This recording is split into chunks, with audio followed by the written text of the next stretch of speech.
historique qui s'est produit le 24 août 2023, oui, la naissance des BRICS+. Il y avait le monde des BRICS, aujourd'hui le monde s'est doté des BRICS+, le monde a assisté à la naissance de BRICS+.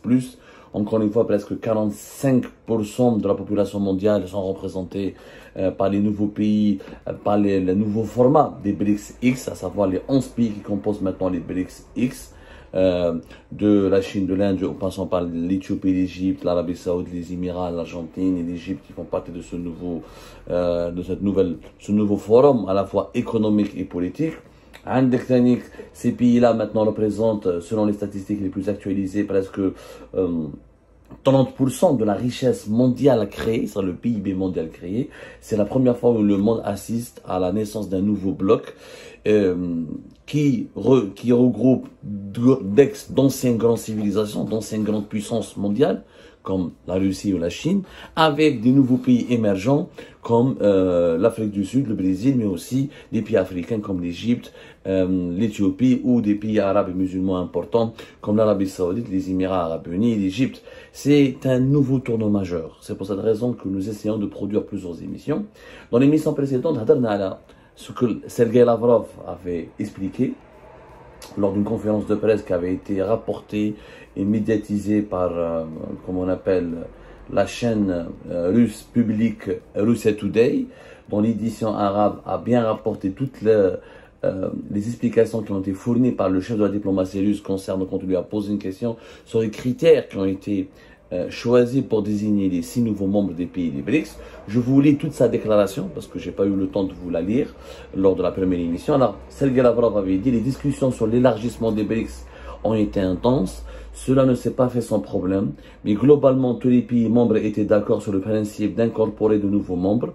Tous les critères et procédures pour l'incorporation de nouveaux membres ont été pris en considération, mais les principaux critères pour l'adhésion d'un des pays candidats étaient son prestige, son poids et bien évidemment sa position au niveau international, puisque nous sommes d'accord pour un élargissement de nos rangs en incorporant les pays qui partagent nos idées. La déclaration de Sergei Lavrov est une véritable bombe à retardement, puisqu'il explique bien les principaux critères pour l'adhésion d'un des pays candidats étaient son prestige, son poids et bien évidemment sa position au niveau international. Donc plusieurs autres critères économiques ont été arrêtés. Tous les critères et procédures pour l'incorporation des nouveaux membres ont été pris en considération. Plus de 3 critères politiques majeurs: le poids, le prestige et la position au niveau international.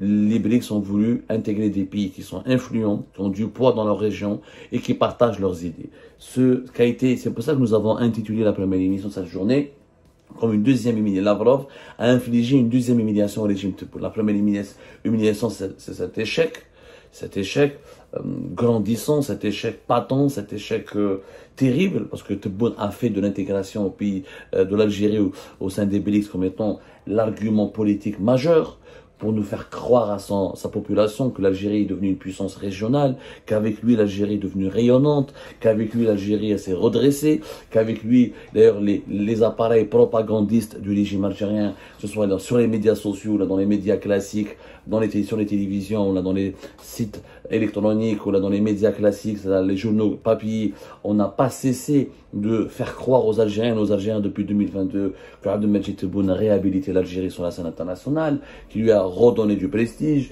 qui lui a redonné du poids. Et voilà que Sergei Lavrov, le ministre des Affaires étrangères de notre principal allié, la Russie, encore une fois, c'est Tebboune lui-même qui considère Vladimir Poutine, le président russe, comme l'ami de l'humanité. C'est Tebboune qui a signé la déclaration de partenariat exceptionnel et stratégique le 15 juin, c'était le 15 juin 2023 à Moscou, et qui offre à la Russie le statut de fournisseur quasi exclusif des armes pour l'Algérie, avec l'opportunité historique et inédite, un grand privilège que l'Algérie avait accordé à la Russie d'organiser des entraînements militaires en présence de troupes russes sur le sol algérien.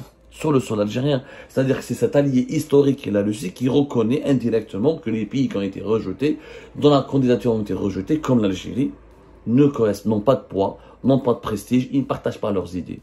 En plus des difficultés et des problèmes de retard économique. C'est quelque chose d'extrêmement humiliant pour Abdelmajid Tebboune, qui a fondé toute sa politique internationale sur le ralliement au camp de la Russie, il a prêté allégeance à la Russie, Abdelmajid Tebboune, sur le ralliement à la Chine, sur l'intégration de notre pays au sein des BRICS. Bien sûr, les appareils, les médias algériens, silence gênant, ils ne pouvaient rien dire. حتى الذباب الالكتروني les mouches électroniques وما هضروش في les réseaux sociaux ما كاش اللي هضر شفنا les Algériens ont tourné en dérision cet échec de Abdelmajid Tebboune et de son régime, comment la population algérienne s'est moquée de ses dirigeants, un silence très gênant pour ne pas dire ça se voit qu'on leur a demandé, les médias algériens ont été instruits de ne pas parler, de ne pas commenter cet événement pour le moment parce qu'ils n'avaient rien à dire. L'échec il est là, il est clair, c'est une gifle, une véritable gifle qui s'explique encore une fois par la politique mauvaise d'Abdelmajid Tebboune. Abdelmajid Tebboune, en partant en Russie, en croyant qu'il va donner tous les marchés d'armement à la Russie et qu'il va s'aligner sur la Russie concernant le conflit, sur la position de la Russie concernant le conflit ukrainien, il croyait que Poutine va parrainer et imposer l'intégration de l'Algérie au sein des BRICS. Il n'a pas compris, Yashma'a, que l'Algérie n'est plus incontournable pour la Russie. Abdelmajid Tebboune pratique une politique des années 70 dans le monde des années 2023.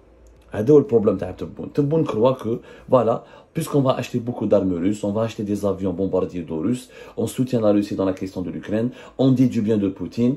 Poutine, c'est le meilleur leader du monde, c'est notre ami, c'est l'ami de l'humanité. Et l'accès, il pensait que l'intégration au sein des BRICS était garantie. Il n'a pas compris que la Russie, réellement, en fait, en Russie, Abdelmajid Tebboune a été utilisé. Il a été instrumentalisé. Il a été utilisé comme un pantin.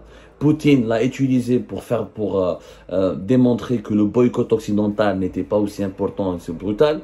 Il l'a utilisé comme une poupée pour animer avec lui la fameuse conférence, le Forum économique de Saint-Pétersbourg, qui a été boycottée par la majorité écrasante des chefs d'État du monde.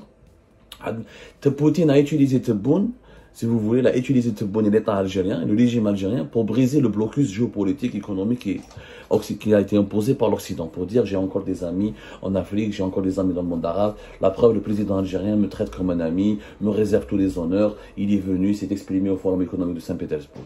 Mais en fait, la Russie n'a rien offert à l'Algérie. N'a rien. Ni investissement économique, ni prêt, ni projet économique majeur. Rien. C'est l'Algérie qui a tout ouvert. Avec Tebboune, c'est l'Algérie. En fait, Tebboune, son problème, c'est qu'il pratiquait une politique il croyait que le monde, il croyait qu'en achetant des armes à la Russie, qu'en soutenant la politique internationale de la Russie, que la Russie se contentera de cela pour nous offrir un siège au sein des pays des BRICS. Le monde est devenu beaucoup plus complexe.